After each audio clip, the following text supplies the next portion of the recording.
বরিশাল প্রাচীনকালে এর নাম ছিল বাঙালা। বরিশালের নামকরণ সম্পর্কে অনেক মতভেদ আছে। বড় বড় শাল গাছের কারণে বরিশাল, পর্তুগিজ বণিক বেরি ও শেলির প্রেম কাহিনী থেকে বরিশাল, বড় বড় লবণের গোলার জন্য বরিশাল। দশম শতকে দক্ষিণ পূর্ববঙ্গে চন্দ্রদ্বীপ নামে একটি রাজ্য প্রতিষ্ঠা করে। চন্দ্রদ্বীপের অংশ ছিল বর্তমান মাদারীপুর, গোপালগঞ্জ এবং বাগেরহাট জেলার অংশবিশেষ।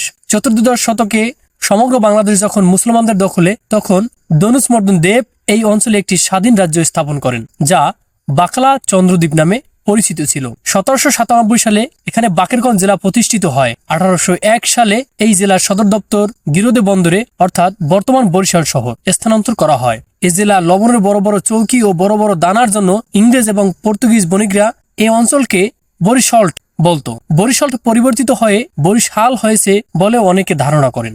দেশ স্বাধীন হওয়ার পর 1984 সালে বাকি 4টি মহকুমা জেলায় রূপান্তরিত হয় এবং বরিশাল, পটুয়াখালী, বরগুনা, পিরোজপুর, ভোলা, ঝালকাঠি 6টি জেলা নিয়ে 1993 সালে 1 জানুয়ারি বরিশাল বিভাগের কার্যক্রম শুরু হয়। বাংলার শস্য ভান্ডার বরিশাল এক সময় এগ্রিকালচার ম্যানচেস্টার হিসেবে পরিচিত ছিল। 1971 সালে মুক্তিযুদ্ধের সময় এ অঞ্চলের মানুষ অসামান্য সাহসিকতার সাথে পাক হানাদারদের বিরুদ্ধে প্রতিরোধ গড়ে তোলে। বাংলাদেশের 7 জন বীরশ্রেষ্ঠ মধ্যে বীরশ্রেষ্ঠ ক্যাপ্টেন মহিউদ্দিন জাহাঙ্গীর বরিশালের বাবুগঞ্জ উপজেলার এবং বীরশ্রেষ্ঠ সিপাহী মোস্তফা কামাল ভোলা জেলার। যুদ্ধকালীন সময় নৌপথে হেমায়েত বাহিনীর বীরত্বগাথা ইতিহাস আজও উজ্জ্বল হয়ে আছে।